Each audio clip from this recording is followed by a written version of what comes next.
मुमताज़ समाजी शख्सियत और ईदी ट्रस्ट के बानी अब्दुल सत्तार ईदी से मिलने मीठादार कराची पहुंचे। दोनों मियाँ बीवी गली में कुर्सियों पर बैठे थे।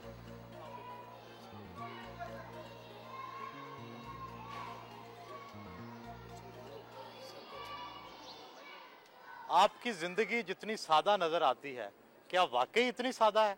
मैं सादगी में मानता हूँ और सादगी के अमल करता हूँ, और मेरी कामयाबी का राज भी सादगी है। और मुझे इस सादगी के ऊपर कंजूस कहते हैं, बखील कहते हैं, जालिम कहते हैं बहुत से लोग, क्योंकि मेरा कॉन्सेप्ट सादगी है। ये आपकी कमीज़ कितनी पुरानी है? मेरे पास एक जोड़ा है और इसको धोकर पहनता रहता हूँ। तकरीबन ये 1.5 साल की पुरानी है, काली होती है, ये धो कर ऐसा कलर हो जाता है। महीने 15 दिन में मैं एक दफ़ा धोता हूँ और महीने 2-3 महीने नहाता हूँ। ये मेरी ज़िंदगी का एक रिवायत है जी। और कपड़ा में एक जोड़ा रखता हूँ, जब धोना होता है तो मेरी बीवी का ये दुपट्टा उठाता हूँ, तहमत बांध लेता हूँ और इसको मैं इस्तेमाल करता रहता हूँ जोड़े को। बूढ़ा फकीर मिला।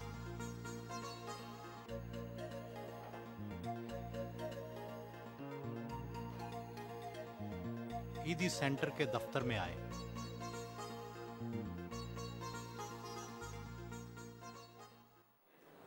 क्या ट्रस्ट के दूसरे दफातर की तरह यहाँ सिर्फ चंदा ही जमा होता है या कुछ और भी काम किया जाता है? नहीं, चंदा तो लोग खुद देने आते हैं जमा करने के लिए, लेकिन यहाँ बहुत सारी लेडीज़ सुबह आती हैं जो बेऔलाद होती हैं। उनके मसाइल हैं कि उनको बच्चा गोद लेना है। कुछ औरतें ऐसी भी आती हैं घर से झगड़ा करके भी आ जाती हैं मियाँ से कि हम लोग को घर में नहीं जाना है, हमारे मियाँ जुल्म करते हैं हमारे पे।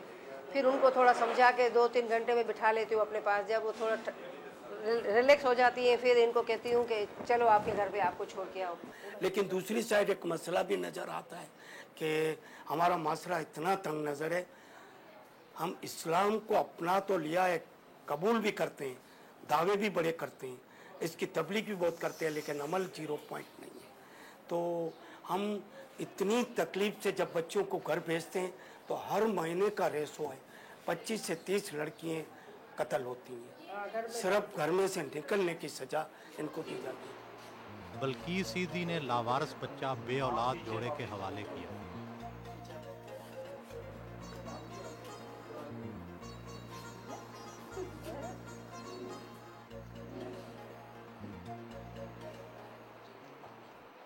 अब तक आप कितने लावारिस बच्चों को बे औलाद जोड़ों के हवाले कर चुके हैं? 14,700 के करीब हम ये बच्चे दे चुके हैं 45 साल के अंदर। पाकिस्तान में लोग बेटे लेना पसंद करते हैं या बेटियां? लड़के 14,700 के अंदर मुश्किल से 200 के करीब लड़के आए होंगे।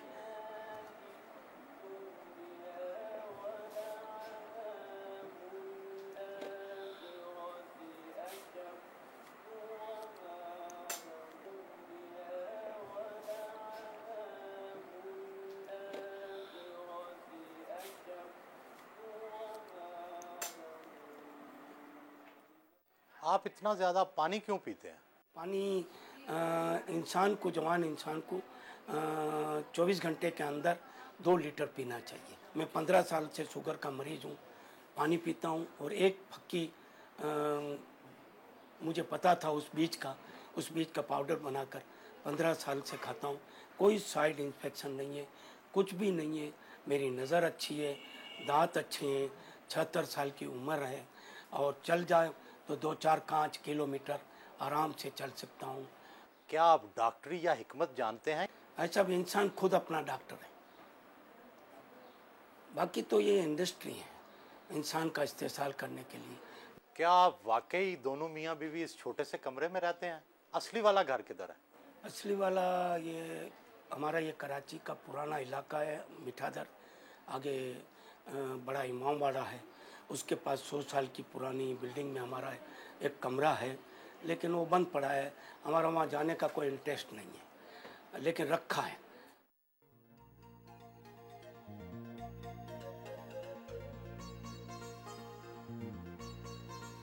ये मैंने एक डायलॉग लिखा है कि मुसलमान गुजराती, मैं गुजराती लिखता हूँ।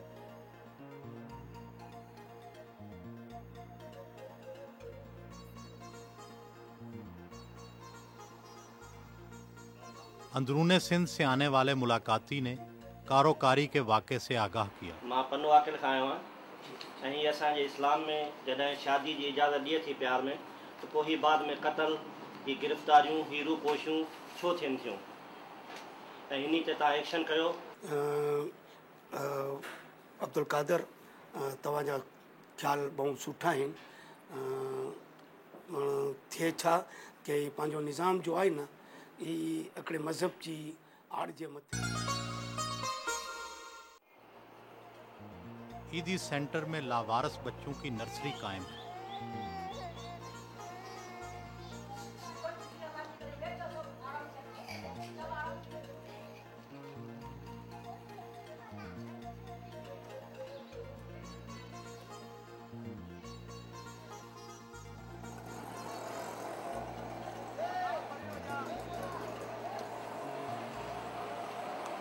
आप एम्बुलेंस में सफ़र कर रहे हैं, आपकी कार किधर है? मेरी कोई कार नहीं है और मैं हमेशा कार का कायल नहीं हूँ। और एम्बुलेंस किसके लिए करता हूँ कि कहीं भी मैं जाता हूँ, रास्ते में एक्सीडेंट देखूँ, लावारस कोई पड़ा हुआ है, मरा हुआ कोई जानवर पड़ा हुआ है, तो मैं उठा लेता हूँ। मतलब और नफ्सा नफ्सी की दुनिया में आखिर आपको फलाई काम का ख्याल कैसे आ गया? मैं इंडिया में था तो मेरी माँ मुझे स्कूल में जाने के लिए 2 पाई देती थी।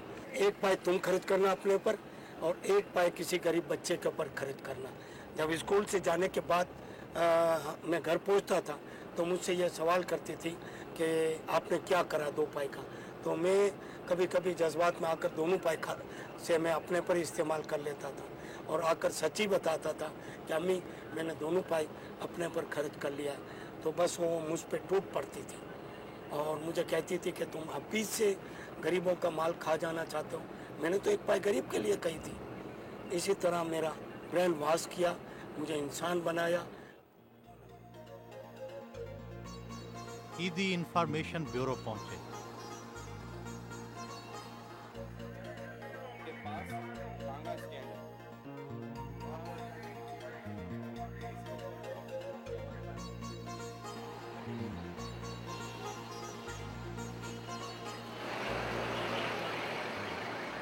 समाजी और फलाई काम के सिलसिले में किन मुश्किलात का सामना करना पड़ता है? पहला तो मुकाबला तकसीमी सोच, फिर मजहबी तकसीम, सामाजिक तकसीम, सियासी तकसीम, सबसे बड़ी तकलीफ ये होती है। फिर सेकंड ये कि झूठी तोहमतें, कलेजे निकाल लेना, गुर्दे निकाल लेना, मुर्दे बेचना और बास ऐसी तोहमतें। इस वजह से तो एक इंसानियत की सोच रखने वाला बेचारा इस मैदान में आता नहीं है, डर जाता है। लेकिन मैंने कभी भी इनका मुकाबला नहीं किया। मुझ पर ये जो भी तोहमत रखते रहे, जो भी रोड़े अटकाते रहे, मैंने कभी क्लियर नहीं किया, बस अपना काम चालू रखा। लावारस बच्चों के लिए कायम किए गए फैमिली एंड चाइल्ड होम पहुंचे।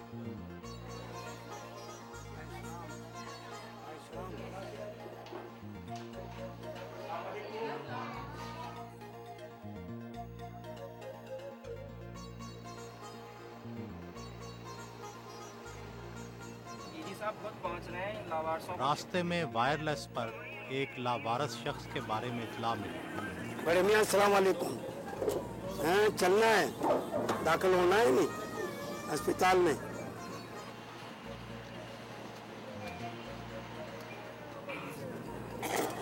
चले नहीं सब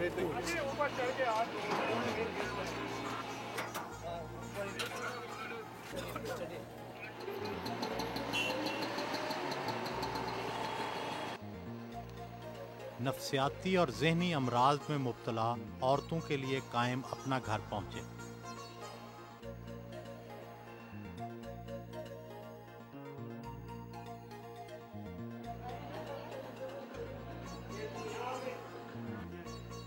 दोपहर का खाना खाया।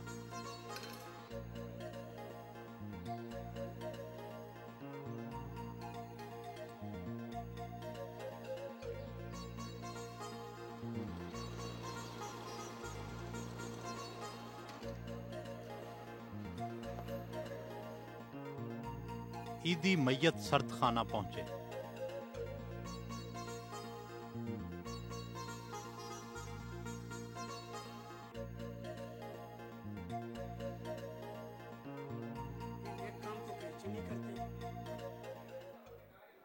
लावारस मुर्दों को संभालना काफ़ी दिल गुर्दे का काम होता है। बहुत से लोग इस काम से घबराते हैं। नहीं, इब्तिदा में तो हम भी घबराते थे, लेकिन एक फिर आदत हो जाती है। ये जब हमने इब्तिदा किया, रात को ख्वाब में भी मुर्दे आते थे, क्या क्या ड्रामा चलता था, लेकिन आखिर हम लोग एक ट्रेंड बन गए। और अब तो ये है कि हमारे पास गंदी हुई लाश के पास कोई जाने के लिए तैयार नहीं होता था।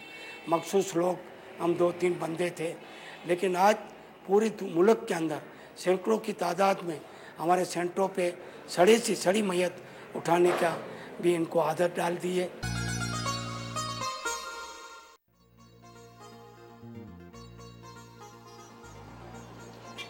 सड़क पर खड़े होकर अपने मखसूस अंदाज में झोली के जरिए चंदा मांगा।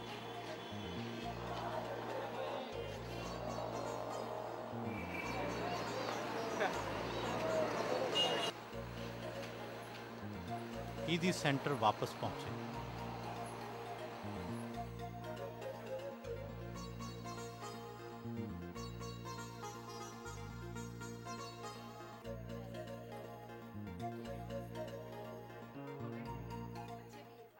ईदी ट्रस्ट का सालाना बजट कितना है? टोटल वो केस पे 60 करोड़ रुपया और बाकी सामान, बकरे,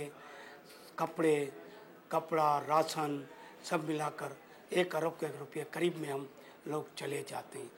आप मुल्क भर और बैरून मुल्क बहुत बड़ा निज़ाम चला रहे हैं, लेकिन आपका अकाउंटेंसी का निज़ाम वही पुराना है, वही रजिस्टर, वही खाते। आप इस निज़ाम को कंप्यूटराइज क्यों नहीं करवाते?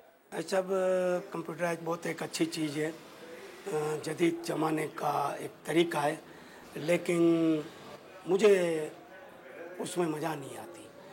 मैंने शॉर्ट तरीका रखा है, हर सेंटर का एक लेज़र रजिस्टर रखा है और इनके इनकम और एक्सपेंडिचर की समरी आती है। समरी चेक करके हम इनको वहाँ के इंचार्ज के नाम पे एक एक चेक भेज देते हैं। वो अपना बैंक का अकाउंट पर्सनली रखता है, उसमें वो डाल देता है। यहाँ हम क्रेडिट, डेबिट और क्रेडिट पे 100 पे रखा है और पूरी तरह से हमें इस पे सेटिस्फाई है।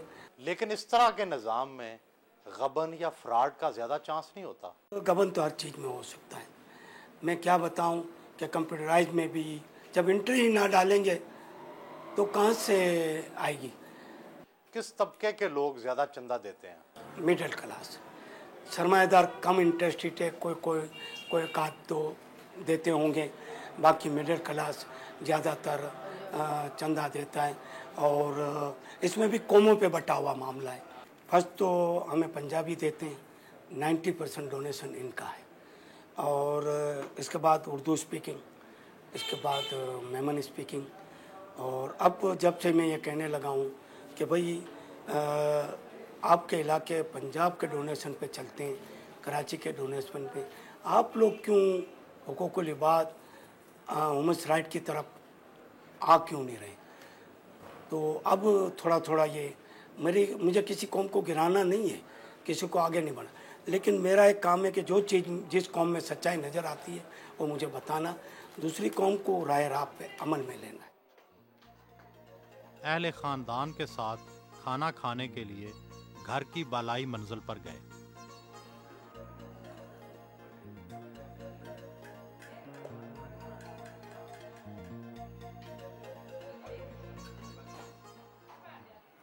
आपकी शादीशुदा जिंदगी को 36 साल गुजर चुके हैं। बिल्कुल। किन बातों पर लड़ाई होती है? औरत की एक फितरत है, मैं आपको बता दूं, आप कितने भी साल औरत के साथ शादी कर लें, इसको सुखी से सुखी रखें, खुशहाल से खुशहाल रखें।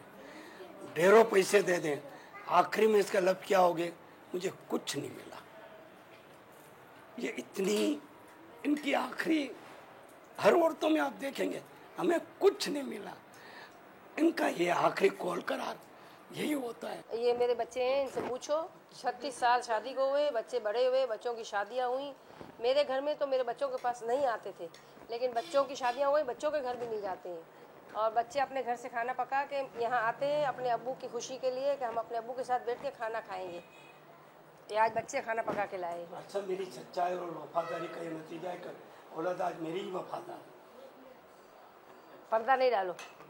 और क्या घर वालों के लिए वक्त नहीं निकालते? इनके पास टाइम नहीं होता है, हमारे लिए टाइम नहीं होता। नहीं, दूसरे के यहाँ भी मैं कहाँ जाता हूँ। नहीं, इनकी बहनों के घर नहीं, भाई के घर नहीं, भाभीियों के घर, किसी के घर नहीं जाते हैं। ना दोस्तों के घर। दोस्त तो कोई है ही नहीं, अल्लाह जाने दोस्त पता नहीं कहाँ चले गए हैं। सबसे अच्छी बात कौन सी और सबसे बुरी कौन सी? सबसे अच्छी बात यह है कि बहुत अच्छे इंसान हैं, और मेरे को इतनी खुशी होती है कि मेरे को एक अच्छा इंसान से अल्लाह मियाँ ने मेरा वास्ता डाला। आज जो मैं कुछ भी हूँ, आज इनकी वजह से मुझे लोग पहचानते हैं। ईदी फाउंडेशन के तमाम ट्रस्टीज़ आपकी बीवी और आपके बच्चों पर मुश्तमिल है, क्या आपको किसी दूसरे पर एतबार नहीं है? घर के ही बंदे आकर कुर्बानी के लिए तैयार होते हैं, दूसरा इतना तैयार नहीं होता। अब ये एक इंसानी इज्तिमाई मिशन है, किसी शख्सियत का नहीं है, वो हमारा भी नहीं है। ये एक इंसानों के एक अमानत है हमारे पास, और अमानत को इनका हक इनके हकदारों को पहुंचाना है। जो भी बंदे में रखता था, थोड़े साल रहकर चले जाते थे, कोई न कोई गबन करके या अपनी तरक्की के खातिर चले जाते थे। तो सोशल सोच डेवलपमेंट नहीं है हमारे में। थोड़ा अरसा पहले आपकी दूसरी शादी की खबरें सामने आईं, फिर सोने के ईंटों और रकम की तकसीम का मामला भी सामने आया, क्या वाक़या था? ऐसा सारी चीज़ें सच्ची है। मैं और मेरी बीवी हम दोनों काम करते थे। ये आज से 20 साल पहले की बात है। बिल्किस और हमने तय किया कि हम किसी को सेक्रेटरी बना लें, तो सेक्रेटरियाँ भी तकलीफ देह हो जाती हैं। तो मैं और बिल्किस आपस में हमने तय किया कि हम शादी क्यों न कर लें, हम कोई ऐसे हमारे में काम करने वाली या दाखिल लड़की से, उस पे से हम रजामंदी से हमने शादी की काम के खातर। उस पर यकीन किया, काम डिस्ट्रीब्यूशन करा, हम आगे फैलाते गए, सब सेंटरों पे चक्कर लगाते रहे। ये एडमिनिस्ट्रेटिव को संभाल के बैठी रही, अमानतों को भी। अच्छा, हमारे यहाँ एक चीज़ बहुत बड़ी कि कोई भी लड़की आती है दाखिल होने के लिए, उसके पास कुछ न कुछ होता है, वो अकाउंट में नहीं देती। वो कहती है ऐसे ही अमानत रखो, मैं जाऊँगी, हम फाइल में एंट्री करते हैं। जब किसी की नीयत बिगड़ती है नहीं, तो उसकी तो उसी वक्त फाइल में एंट्री कर लेती है, इसके सामने अंदर जाती है, दाखिल होकर इसको फाइल को फाड़ के फेंक देती है। इसी तरह से अमानतें खाती गई। अच्छा, चाबी बीवी है, 12 साल शादी को हो गए, तो अब यकीन न करें तो क्या, मुझे कोई ख्वाहिश नहीं थी। ख्वाहिश होती तो आज औलाद 4-5 होती, लेकिन नहीं, मैं सिर्फ एक मिशन के खातर मैंने शादी की थी। लेकिन मिशन में मुझे पहले ही झटका मिल गया कि दूसरी बीवी काबिल नहीं होती। जो पहली बीवी होती है पहली बीवी होती है। वो चले गए किसी के साथ में, बस ख़त्म। कितना कमाल ले गई होंगी? अंदाजन 4-5 करोड़ की मेरा एक अंदाज़ा कैलकुलेशन है। तो मुझे बहुत बड़ी नसीहत मिली कि दूसरी बीवी नहीं करना चाहिए, वरना प्लान था कि 4-5 बीवी करके एक पंजाब के अंदर अपॉइंट कर देंगे, एक बलूचिस्तान में अपॉइंट कर देंगे, एक सरहद में कर देंगे, एक सिंध में कर लेंगे और हेड ऑफिस को हम संभालेंगे। क्या ये सच है कि अमेरिका और दूसरे मगरबी ममालिक आपको खुफिया फंड देते हैं? ये मैं इब्तिदा से सुनता आ रहा हूँ, जब से निकला हूँ। लोग हमेशा मुझे पहले तो कहते थे कि इंडिया देता है, फिर आगे बढ़ता गया, अल्लाह मुझे बढ़ाता गया, तो अब अमेरिका बरतानिया का भी नाम आ गया। लेकिन मैं आपको बता दूँ, मैं इतना सख्त हूँ और चुस्त हूँ कि पाकिस्तानियों के सिवा मैं किसी से चंदा नहीं लेता। मुझे पाकिस्तानी देते हैं, अल्लाह का शुक्र है, फिर मैं क्यों लेने के लिए जाऊँ। लाहौर के फुटपाथ पे खड़ा रह जाता हूँ तो $4 लाख मिल जाते हैं एक दिन में। मुझे क्या जरूर है, मैं कौम से ले सकता हूँ। अल्लाह ने कौम को मेरे पर एतबार किया है और मैं कौम पे एतबार करता हूँ। पाकिस्तान में सियासत की साख क्यों खराब है? हमें सच और झूठ का म्यार नहीं समझाया गया स्कूल से ही, और हमारी इब्तिदा से जनरेशन बिगड़ती आई हुई, और स्टेप बाय स्टेप कभी हम मजहबी तासुबात इनमें फैलाया, कभी सामाजिक तकसीम फैलाई, कभी सियासी ग्रुपबंदी इनको दी। तो स्टेप बाय स्टेप जब ये स्कूल से निकलते हैं तब से इनका जहन नेशनलिज्म की तरफ नहीं होता कि इंसान की कदर क्या होनी चाहिए, मुल्क की कदर क्या होनी चाहिए। इसका बिगाड़ का मेन रीज़न है। सियासतदान कैसे हैं पाकिस्तान के? पाकिस्तान के सियासतदान तकसीम की बुनियाद पे ये बटे हुए हैं और हर कोई अपने इलाके का बादशाह बन के बैठा हुआ है। उनकी वेलफेयर, उनकी अच्छाई बुराई ये कभी इंटरेस्ट नहीं लेता। जो भी इनको फंड मिलता है 5-10% वहाँ खर्च कर लेता है, बाकी का वो खुद अपने पर खर्च करता है। और उस वहाँ वो उनको कत्ल, गारत, धमकियाँ और इस किस्म की चीज़ से अपने इलाके में खौफ और हिरासत फैलाकर एक अपना बादशाह बनकर बैठा होता है। पाकिस्तान के मसाइल का हल क्या है? सादगी, सच्चाई, मेहनत और टाइम की पाबंदी, ये 4 चीज़ें हमारी कौम में पाकिस्तान जब से बना है, और मेरे में ये 4 चीज़ें अल्लाह के फजल से, और कामयाबी का भी राज यही है मेरा। अमीर गवर्नमेंट को टैक्स नहीं देता, टैक्स देना चाहिए। अल्लाह की ज़कात, हम जब ये चीज़ ईमानदाराना देना लगेंगे तो पाकिस्तान में आसानी से गुर्बत और पाकिस्तान के मसले हल हो सकते हैं। अपनी बेगम के हमरा ईदी सेंटर से बाहर आकर अलविदा कहा।